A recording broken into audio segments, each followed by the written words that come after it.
You idiot! You're actually special, aren't you? And then she went further. Your father is so dickless. What the fuck? I said, turning around. I expected to see her face over the fence, but she's gone. So I turned and went on my way, but I could hear the same cussing behind me one more time. It was her. I was so pissed off that I couldn't realize that one of my toes was hurt when I tripped on a stone and fell down. Her hiding and teasing me got me angrier and made me tear up. This is not the only thing she did to me. When there were no people around, she sometimes brought her rooster to have him fight our rooster. She's always sure that her rooster would win the fight, because hers was stronger than ours.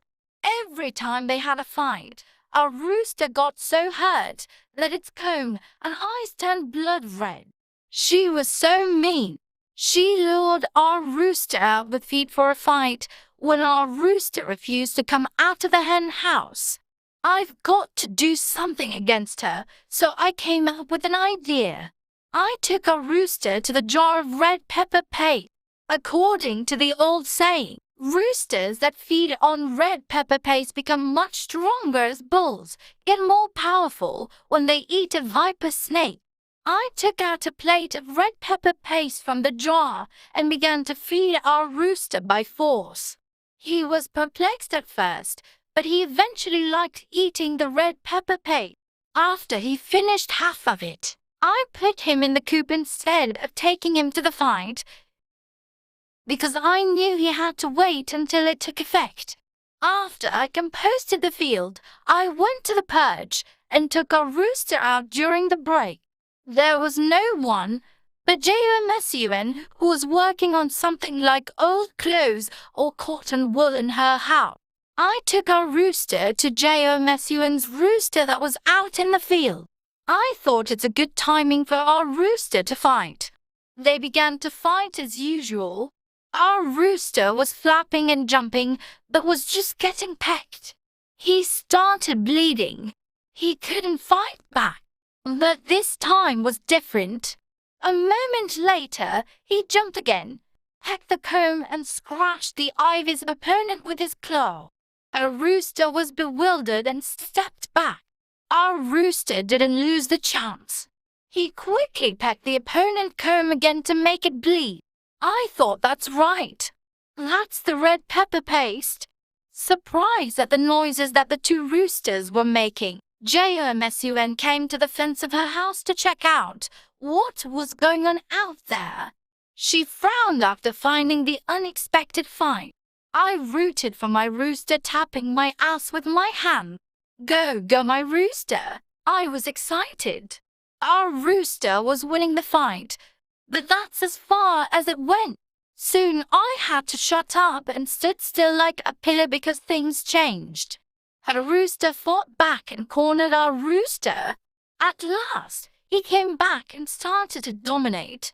Jae-Mesuan bursted into laughter after watching the fight. I couldn't stand it, so I took our rooster and went back home. I thought our rooster should have eaten more red pepper paste before the fight.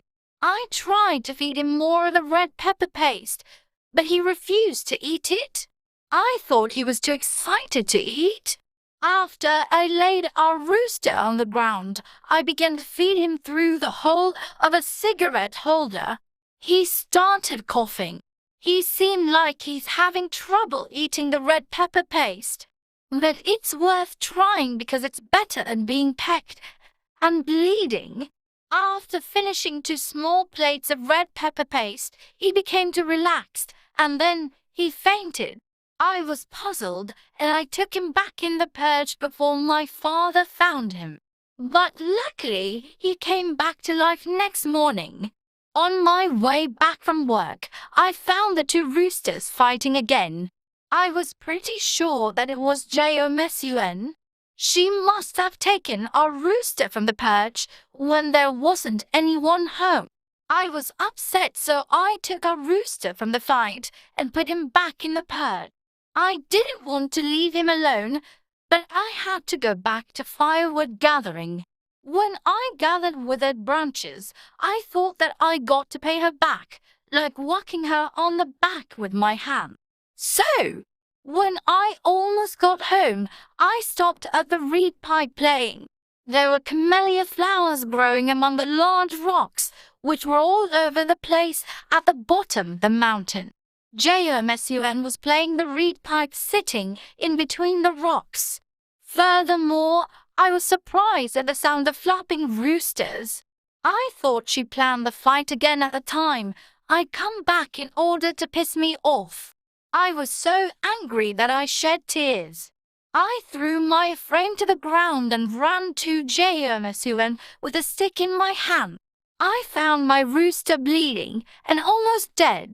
It was disgusting that she was just calmly playing the reed pipe in front of our dying rooster. In this village, she was known as a pretty girl that works hard. But she was not. She was just mean. I smashed her rooster over the head with my stick unconsciously. Her rooster collapsed and died on the ground. I was standing still. Then she came close to me with the whites of her eyes turned up. I stepped back and fell down. "How dare you kill my rooster, you piece of shit!" she shouted.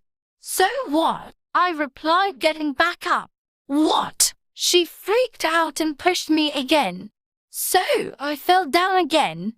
I had mixed feelings about what just happened, angry, apologetic, and afraid. All of a sudden, I became so worried. What if our family would be kicked out of the house and from the crop field? I stood back up and began to cry with my sleeve covered my eyes. Jae-Sun approached and said to me in a low voice, "You're not gonna do this to me anymore, are you?" I was relieved by her reaction. Actually, I didn't know what she's talking about, but I answered right away, "Of course not. If you do that to me again, I'm gonna get harder on you," she said. "I promise you that I'll never do that again," I said. "Don't worry about the dead rooster. I'm not gonna tell anyone," she said. Jae-Sun put her hand on my shoulder and began to lean forward. So we lied down together on the ground. We both disappeared in a bunch of yellow camellia flowers between rocks. We were buried in the flowers. I was lost in the fragrance of flowers. "Don't tell anybody, okay?" she said. "Okay," I said. At the moment, there was calling for Jae-Sun down the foot of mountains. Jae-Sun, where are you, good for nothing?" She was snarling. "Shit! She just disappeared in the middle of sewing," she said angrily. It looked like her mom just came back from somewhere.